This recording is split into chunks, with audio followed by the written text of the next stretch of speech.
besoj do jetë vlerë në këtë përpjekje për këtë fazë të dytë të reformës, që është bashkëpunimi me universitetet.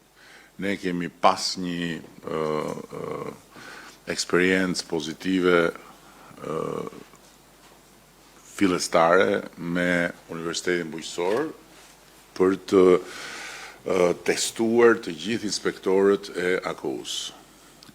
Dhe besoj që do jetë shumë e rëndësishme për të nesërmen që nga pozitat e kryeinspektorit përgjithshëm të bëhen marrëveshje me universitetet lidhur me atë që the pak më përpara, që profesionalizmi të garantohet sipas çdo fushë, jo një që ka mbaruar agronomi të bëjë inspektimin për një fushë që s'është e tija apo e anasjellta.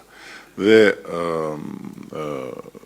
vendosja në një kalendar e trajnimeve dhe certifikimeve në mënyrë të përvitshme, e shoqëruar me një sistem bonusesh financiare për të vlerësuar ata që janë më të mirët, do jetë vërtet një shtyse e mirë, por do jetë dhe një garanci. Do jetë një garanci për të testuar përmbajtjen e burimeve njerëzore të inspektoriateve dhe për karrierën e gjithë secilit. Dhe tjetra që dua të shtoj, pavarësisht se shumë kush mund të rrudhi buzët apo mund të gjej edhe këtu rastin për të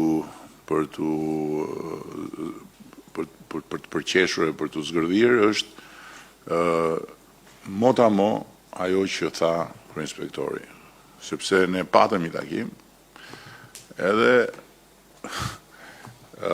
ajo që u shtrua nga zoti Sula ishte dua një sfidë dhe dua të më sfidosh dhe të të sfidoj.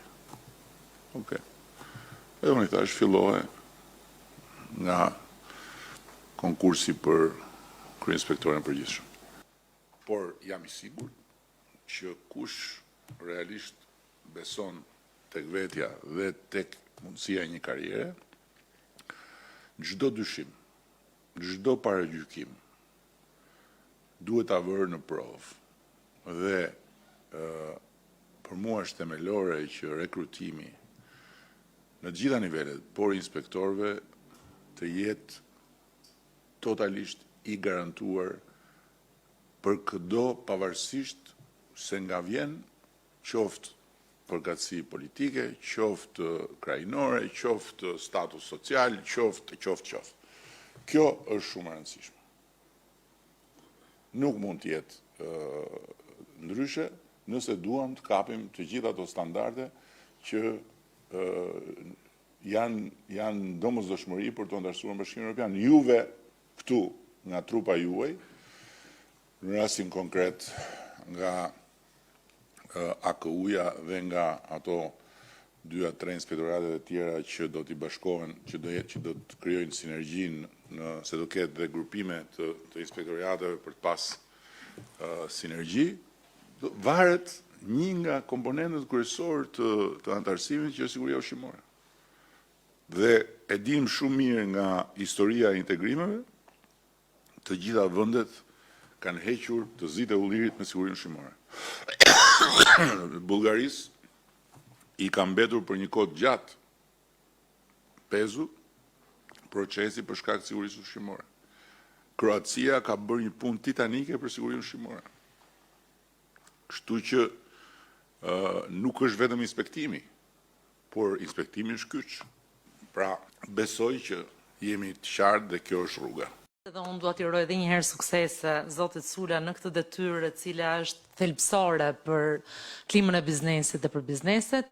Inspektorati përgjithshëm do të ketë gjithashtu në menaxhim sistemin e ri që neve sapo kemi përfunduar në bashkëpunim me Action, të gjobave, i cili do të përmbledh të gjitha gjobat që lëshohen nga gjithë institucionet publike, qoftë për bizneset ashtu dhe për qytetarët. Është një input shumë i rëndësishëm që do t'i vi sistemit të përgjithshëm të inspektimeve, pasi në bazë edhe të penaliteteve dhe të sjelljes do të vendoset, pra ky do të jetë element thelbësor në vendosjen nëse do të shkohet apo nuk do të shkohet për respektim në një subjekt të caktuar. Elementi i dytë që dua të theksoj, që është në fakt arsyeja kryesore pse unë kam kaq për zemër këtë reformë, është dhe transparenca. Në fund të vitit, pra në përfundim të gjithë këtij procesi, çdo biznes i cili regjistrohet në Republikën e Shqipërisë, i cili kryen një veprim në qendrën kombëtare të biznesit, në momentin që bashkëvepron me regjistrin, do të informohet mbi çdo detyrim që do të ketë biznesi në drejtim të legjislacionit shqiptar, do të informohet mbi çdo inspektorat që do të mund të shkojë në zbatim të legjislacionit dhe gjithashtu se cilat do të jenë penalitetet në rast shkelje të një apo një tjetër mospërmbushje ligjore. Unë them që kjo, bashkë me gjithë reformimin e sistemit inspektime dhe me gjithë elementet që ne përmendëm më parë, e përmbyll kornizën e reformës dhe është ajo që i duhet marrëdhënie son të re me biznesin, e cila jam e bindur që në vitin 2027 do të hyjë në një shkallë tjetër dhe në sinergji me gjithë politikat që ne kemi ndërmarrë, do të përmirësohet dhe do t'i lejojë Shqipërisë që të mbështesë biznese të cilat janë konkurruese, të cilat janë produktive dhe do të na ndihmojë të kemi një marrëdhënie të qartë, të pastër, transparente, të drejtë dhe konkurruese me biznesin. Faleminderit.